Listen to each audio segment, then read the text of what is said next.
morning, good morning. No, that's from last night. The extras are over here. No, take it. It's just for you. It's Michael. Good morning. I'm not sitting. That's all right. Here, give him a cheer. Okay. All right. We are. Good morning, everyone. Good morning. Good Chaydish again. We don't have a sponsor this morning, so beautiful. So, Aaron, yeah. Father's yard site was the 12th of Teves. Okay. So it was a servant Teves. Okay. And last week someone sponsored, so. Okay. All right. Yeshikoach, Aaron. We appreciate it. Yedeskel Baruch Ben Aaron Belayo. Okay. Your father's neshama shaven aliyah. His memory should be blessing, and we will learn Li'ilui Nishmato. Okay. Big Yeshikoach. Okay. Baruch atah Adonai Eloheinu melech haolam shahakol niyabidvaro. And again, of course, thank you to the crew for making this happen for us every week. Appreciate it. Okay, so we're going to do two pieces. It's the Parshat film. It's the Parshat film this week. And, a 2-year-old has to wear tefillin, We're going to do two pieces this morning. One having to do with the people themselves, with Bnei Israel. And you'll see that, it's a different take on a certain segment of the Jewish people in Egypt, which I think is very instructive. And the second piece we're going to do is not just like sort of looking at the totality of the Jewish people, like sort of the macro, but to look at the micro, to look at each individual and what we do as Jews to be different, right? We're not necessarily thinking about being different. Kadosh Baruch Hu, has those plans for us. And this is one of the things that leads to it that relates to tefillin. Okay, so look at the bottom left. Vayihi be'etzem hayom hazeh. So it says Vayihi be'etzem hayom hazeh hotzi Hashem v'gomer. It says that it was in the middle of this day that Hashem took us out of Egypt, and the Kli Yakar says Kvar nemar pasuk zel lamala. You see this pasuk. It's formulated a little bit differently, but it's pretty much saying the same thing. That it was the middle of the day, and the Jewish people left. V'yesh kama shinuyim bein shnei psukim elu. But there are several distinctions, several differences between the two psukim, even though they seem to be saying the same thing. Ki lamalo amar yatsu kol tzivot Hashem, because up above, earlier, it says that it was the middle of the day, and all of the tzivot Hashem, the legions of God, the army of God, left Egypt. Okay, mashma kilu yatsu me'atzmam, which seems as if they left on their own. Yatsu kol tzivos Hashem, they were on their way out in a very active way. V'chan ne'amar hotzi Hashem. Yet here it says, Hashem took them out. Not that it was they did it on their own initiative, like the earlier pasuk, but here it's no, God took them out, right? On the wings of eagles, whatever it may be, with a mighty arm, outstretched arm. Lamala Amar Shiyatsu Kol Tzivos Hashem. Below is here Bnei Yisrael. V'chan Amar Hotzi Hashem et Bnei Yisrael. But here it uses a different term to refer to the Jewish people, calls them Bnei Yisrael, which is what we normally call the Jewish people. And yet up above in the pasuk that he's quoting from earlier, it calls us the Tzivos Hashem. So again, with the Tzivos Hashem, they left, Yatsu, they all left on their own initiative, and they were pumped, they were excited. And yet when it comes to Bnei Yisrael, it says that God took them out. Hotzi Hashem. Ve'od she'amar al tzivotam, mashma she'tzva'ot lav, and also there's a side, kind of like a little corollary to the question. It says they left al tzivotam on their among their legions, which seems like that maybe the Bnei Israel are not considered tzvaot, right? What is the word? Where's tzvaot come from? What's it? Tzava? Army, right? We have Baruch Hashem.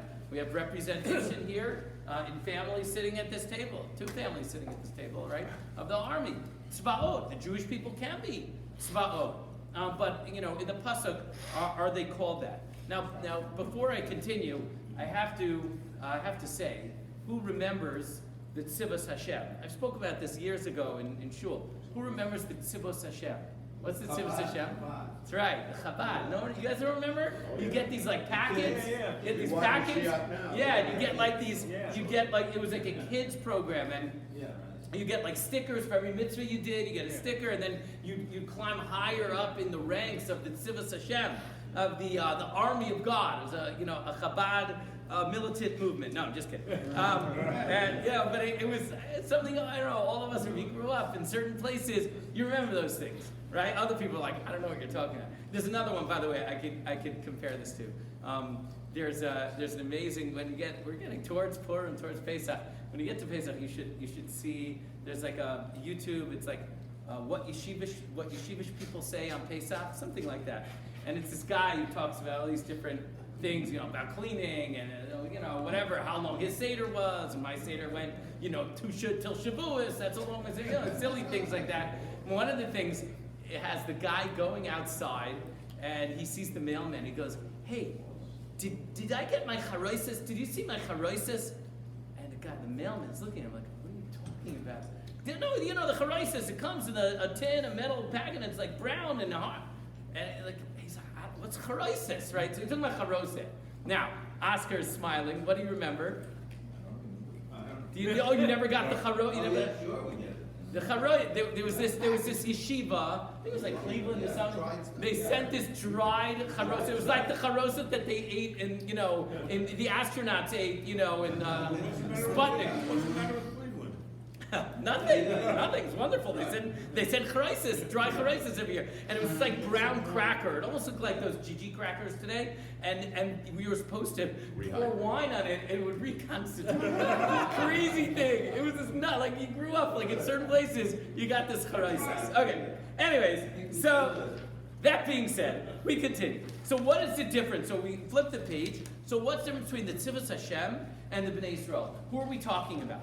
And why are they referenced differently in the Exodus story?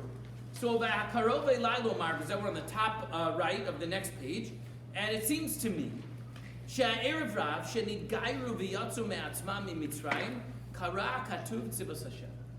That it was the Erev Rav. The Erev Rav, we always talk about them in the mixed multitude, and they sinned here and they sinned there, and they did Chet Egel, and they were the ones who were clamoring for food in the desert and weren't happy with the man, right? There were all these troublemakers. Says the Kli Yakar in his inimitable fashion. No, the Erev Rav were the Tzivos Hashem. They were the Legion of God. They were the army of God. And they were the ones who left. That's what it's talking about in that earlier pasuk. It's not talking about the Jewish people, who are the mixed multitude. There were various other nationalities, other peoples that were living, in Egypt and saw, the mighty hand of God and said, I want in. Right? It reminds on some level, reminiscent of, how yesterday there were not only did Baruch Hashem, three Jewish, Jewish captives came out. There were 5 Thai hostages that came out. And this Glenn Cohen, he's been sending me and some others these updates about, his debriefing team and what they're doing. He said, what the beauty of being a Jew is, of our protocols, our debriefing protocols. He said, we treat every single hostage the same way. The Thai hostages got the same exact protocol of debriefing, of hand-holding, of these. They do everything they could. When they greeted them, they came with Thai flags. The Israeli debriefing team, the Jews, they came with Thai flags and things to just remind them of home and to give them love and support and so on.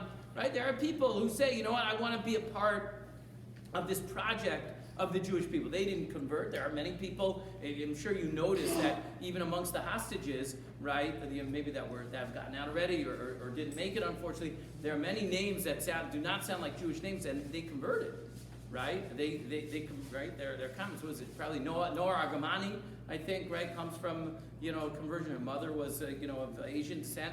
Like, they want to be a part of it. It's beautiful. And that's what the Torah says. They're the Tzivos Hashem. So why does it say Yatsu? Why doesn't it say God didn't take them out the way He took out Bnei Israel? They went. Why? It's not a negative. You think it's a negative. It's like, oh, well, yeah, they kind of left, whatever. God didn't want to take them. No. Why? They took themselves out. Exactly. Yatsu, they were excited. They were the most excited about it. They were like, wow, I want to be a part of this. I want to do is think about Lahavdil, think about, a Ger Tzedek, right? A convert who in this day and age, I've dealt with several people talking to them either who had recently converted or in the midst of converting after October 7th. And I say to them, what's pshat? Like, how do you process this? Like, this must make it difficult, right? These horrible protests were going on last year and all this stuff. And honestly, to a T, they all say, actually makes me more excited and more proud to be a Jew. More, right? You're choosing this. You're literally choosing, degradation or persecution. No, I want in. This is amazing because it's so ridiculous. It makes absolutely no sense. There's obviously something incredible about these people, right? Or about Tshuva, who's more exciting, davens more kavanah than the person who's davening, who's been davening their whole life for 40 years, 50 years, and all of a sudden you see someone who's become about Tshuva, and after a year, or 6 months, or they're shuckling it up like it's nobody's business. Why? Because they're excited, right? They even have more gusto than we do, and that's what he says. V'yatzu me'atzmam mi'mitzrayim. They went on their own, of their own volition. They chose to go. Kara katuv tzivot Hashem ki chavivim hagerim lifnei Kadosh Baruch Hu. Because converts are so beloved before God. Never forget that, right? And amazing how ahead of his time he is. The Kli Yakar saying this in the 1600s, right? That wow, right? Chavivim gerim. Like don't look at a ger and say cast aspersions. It's the opposite, right? We should be lucky to be in the conversation with gerim, people who choose to be a part of our people. Even though they're not from Bnei Yisrael. What does Bnei Yisrael literally mean? What does Bnei Yisrael literally mean? Of who? Of Yaakov, right? Bnei Yisrael, the children of Yaakov. Okay, fine, they're not in the family, but guess what? They joined the family. Mikol makom tzivos Hashem, right? Even so, they are the legion of God. They are the army of God, right? They're the great gedud, the great battalion of Hashem. Heim gam kain kemo Yisrael. They are a part of the Jewish people. Lekach ne'emar bepasuk rishon. Therefore, in that earlier pasuk, it says Yatzu kol tzivos Hashem al hagerim sheyatzu me'atzmam. Talking about the Erev Rav, who converted, who left on their own, below Tziyam Hashem, and you didn't even need Hashem to sort of wake them and say, hey guys, let's go. They did it. They were ready to roll. Aval b'pasuk sheni amar al b'nei Yisrael mamish, where the second pasuk is talking about the Jewish people themselves, right? Literally the family of the children of Jacob, of Yisrael. Showed Tziyam Hashem al tzivotam, where Hashem took them out on their legions, nosaf. Of course, they're considered legions and part of this great big army of Hashem, right? But it's saying al tzivotam, they came, in addition to the other tzvaot who had left on their own, right? So it sounds like, according to this, the chronology of the Exodus was that the Erev Rav left first. They were ready, raring to go, and Am Yisrael needed a little bit of prodding. They needed a little bit of prodding. Ulukach ne'amar b'Parshat Va'era, ve'otzeitzi et tzivotai et ami b'nei Yisrael. And that's why it says in Va'era, I will take out my legions, my nation, the Jewish people. Kedei lo tavin lomar shal kal gerim amar ve'otzeitzi et tzivotai al kenu tzarach lefaresh et ami ki b'li safek shegam Yisrael nikru tzvaot. A person shouldn't think that the Jewish people can't, gather together and be, legions and have the power of a force, of a battalion, whether it's a fighting force or whether it's a spiritual force, right? We're a family, but we also have, unity together, obviously, as we know, okay? Shagam Yisrael nikro tzvaot, and that's why it says in this pasuk in Va'era in last week's parsha, Hotzeti et tzivotai et ami b'nei Yisrael. Don't mix up and think, only tzvaot are the gerim, the converts. No, it's also the Jewish people can have that same excitement, should have that same gusto to be a part of the Jewish people. So does that mean that originally they didn't? Like Bnei Yisrael wasn't so interested in leaving? I think that I think for sure. I think that the initial explanation that the Kli Yakar is trying to bring out is yeah. Think about the difference between Noach and Abraham. They say, right? By Noach it says Et Elohim hitalech Noach, right? Et Elohim hitalech Noach. God sort of pushed Noach along, right? It was wonderful, it was very nice, but God kind of did a lot of the work. And whereas with Abraham, it's right, hitalech lefanai dehei tamim, right? Abraham walked literally, right? He walked in front of God, right? Abraham led the way. Now, I think that's what it's talking about. That's the difference. Unfortunately, we know what happened. What happened, by the way? Ultimately, yes, you could start off great with a lot of gusto, and you could, kind of, it's like the story of a quote, flip out. I don't like that term, but, someone goes to Israel, and then, like, they were living a certain kind of way, and all of a sudden, they're like, 10 minutes later, they're moving to Bnei Brak, that kind of thing. Usually, if you were not in, if you were kind of like, in a completely different place, if you're partying, in Tel Aviv, 3 weeks before, and then 3 weeks later, your black hat's on and your jacket's on and you're moving to Bnei Brak, what usually happens, unfortunately? You flip back. You flip back, right? And I think that seems to be what happened with the Erev Rav. Yeah, they started off great and they had amazing intentions, they were pumped, they were excited, but they didn't really think it through. And that's why, they're the ones ultimately, that are complaining. They're the ones that revert back to idolatry, and they're the, right? And that's kind of what happened. So there was probably a filtering out process, of the people who ended up sort of staying around and kept, the momentum going and started working on themselves versus people who kind of fell off. Okay?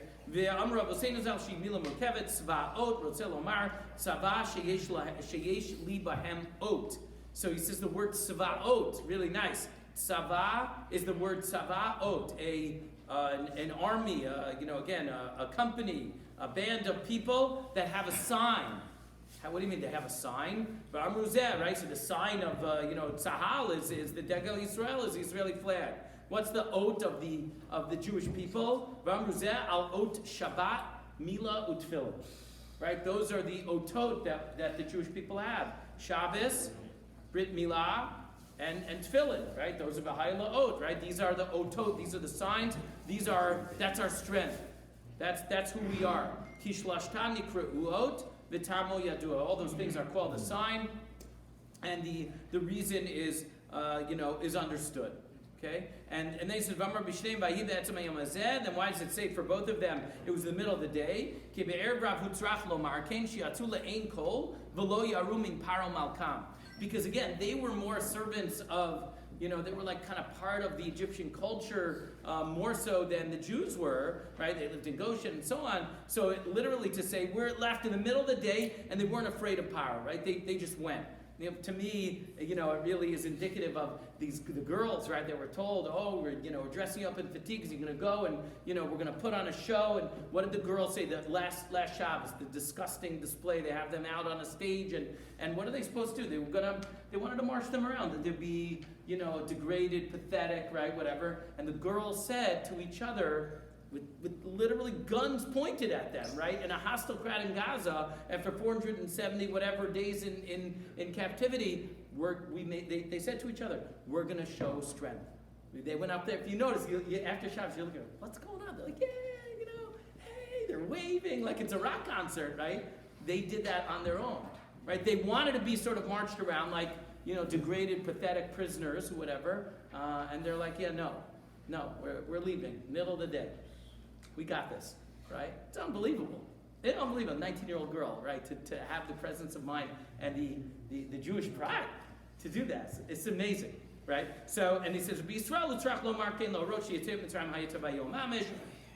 for the Jewish people, they had to say it to show that Yetzias Mitzrayim happened during the day, meaning it started at night, and then ultimately it happened to the day. Was that makes it a big, a slap in the face to the Egyptians that they left in, literally in broad daylight and no one could do or say anything, right? It makes it harder, the scenes that we see are harder to see. I know the last one yesterday was, again, the whole thing is disgusting. It's a terrible display. It shouldn't happen that way at all, right? But we're dealing with, with monsters, and Baruch Hashem, we're getting our kids out. So, and men. And right there on to men next tomorrow. Okay, weiter. Look at the next piece. Just flip. So for the last 5 minutes, we're going to look at a piece. So that's about the Jewish people as a whole. right? Having the Jewish pride, having the gusto in being servants of God and being able to, to be a part of the Jewish people. And then you have one of these otot, okay? So look at the hayla ot al yadcha, okay? This first piece, bottom right. Yad keha. So look, notice the way yadcha is spelled, right? Yadcha normally is spelled yud daled chaf sofit. Here it's spelled yud daled and then kaf hey, and the drasha on that is you wear the tefillin on your yad keha, on your weak hand, right? That's how we know you always wear it on your weak hand. What if someone was ambidextrous? What do? In general, right? Someone says, "Oh, I bat, righty, but I write lefty." I say it goes by how you write, not how you bat. That's halacha. That's halacha. It's what hand you use to write, so you use the opposite hand. So, yad keah lehorot she'anachas tefillin biyad small, right? To teach you that the tefillin in general for a righty is going to be on the left hand side. V'ta'amo shel davar ki haseichel ve'achomer hem kitzarot zo lezo. And he says, here's the reason. Because the mind, now he says the mind, he really means like our neshama, right? The spiritual, the seat of spirituality.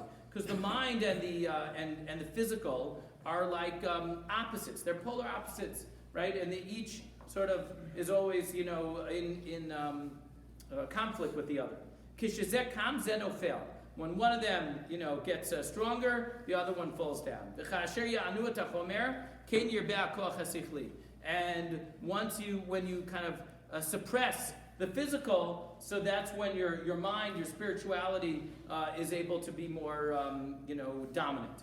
V'tam inui Mitzrayim hu kedei lahaviat chomer Yisrael b'chora barzel. So he says, what's the reason? It's a very, very deep idea. What's the reason for why would God do this to his people? Why would he put us in Egypt? Why couldn't we just inherit Israel and everything will be fine, whether it was back then or even now? Right? Why Egypt? He says, because the idea was to put us in the crucible, the kur habarzel, a crucible, right, making gold, and to suppress the physical part of us, right? And through that, our mind, our intellect, our spiritual natures will be able to grow, will be able to be more developed. Right? So that's I'm gonna persecute you, you're gonna have physical, degradation, or there'll be physical, thing you can't do, you're gonna be a slave and so on. Okay, good. What are you gonna do with that? So what is that gonna tell you about life? Right? It creates sort of existential yearnings that a regular person, right, or regular people wouldn't normally have. Who talks about this? Viktor Frankl, right? In the camps, in Man's Search for Meaning, right? He talks about in the camps, how people survived. How he said you'd have a Bolvant, and who was big and a bodybuilder and whatever, and he got cholera and he died after a few months, and you had other people who were frail and little nothings, and somehow they were able to survive. He tells a story about Gadi Moses, who I was reading this morning. He convinced his captors, an 80-year-old guy. I'm thinking, how is an 80-year-old guy? He was held alone for 478 days. He convinced his captors to let him get books and to let him go on walks each day. Could you imagine? How did that happen? How did he do that? He got books. He had English books so he could read. He could stimulate his mind. They talk about some of the girls that were together. They were doing calisthenics together and exercising. There's something to that, right? It's wait a minute. You start thinking about life in a different kind of way. And that's the idea. He says you see this with elderly people and younger people. When a person is kind of in the the prime of his life, of his youth, and he's out there. Var means kind of you're like a vildachaya. You're out there. You just sort of hey life, here I go. And the koach hamro b'takpo, and your physical your desires, your lusts, your passions are in their full height. Az koach sichlo chalash. You kind of do stupid things, right? He says your mind is you make stupid choices, right? You're not thinking, right? Think about teenage drivers, b'li ayin hara, it's scary, right? You have a different they have different choices they make, right? Their cerebral cortex is kind of different. V'chasher yavo bayamim v'kolach hamro haloch v'chasar. What happens? The older we get, what happens? get a little wiser. Why? Because we're not as we realize, okay, I don't have to run after this, and I have to go to that party, and I don't have to go to this, and I have to, and you start thinking about life in a different kind of way, and you have a certain, understanding of what's really important, of priorities and values that you didn't have when you were younger. Yitgaber sichlo, and then your mind starts to grow a little bit, and your spiritual yearning starts to grow, right? What brought you here? Think about it. What are you doing here? 20 years ago, if I told you for some of us, you're gonna be at Minyan, you're gonna be at a shiur on a Friday morning. 25 years ago, 30 years ago, whatever, right? We start thinking, we realize, hey, what do I really have here? Right? What's important in life? It's community, it's family, it's HaKadosh Baruch Hu, it's our people. It's an amazing thing. ולפיכך האומר שהימים הראשונים היטוב מאלה לא בעבור החוכמה שעל הזה. שהרי בישישים חוכמה ואורך ימים תבונה. And he says, therefore, when there's a pasuk that says that when you say, oh, it was so much better when I was younger, whatever, you're not asking, it says you're not asking that question out of wisdom, right? Because there's no wisdom in that question. Because real wisdom is in having life experience and so on and so forth. And we get we age like fine wine. Literally, that's what it says. Right? The more life experience we have, the more wisdom we have. He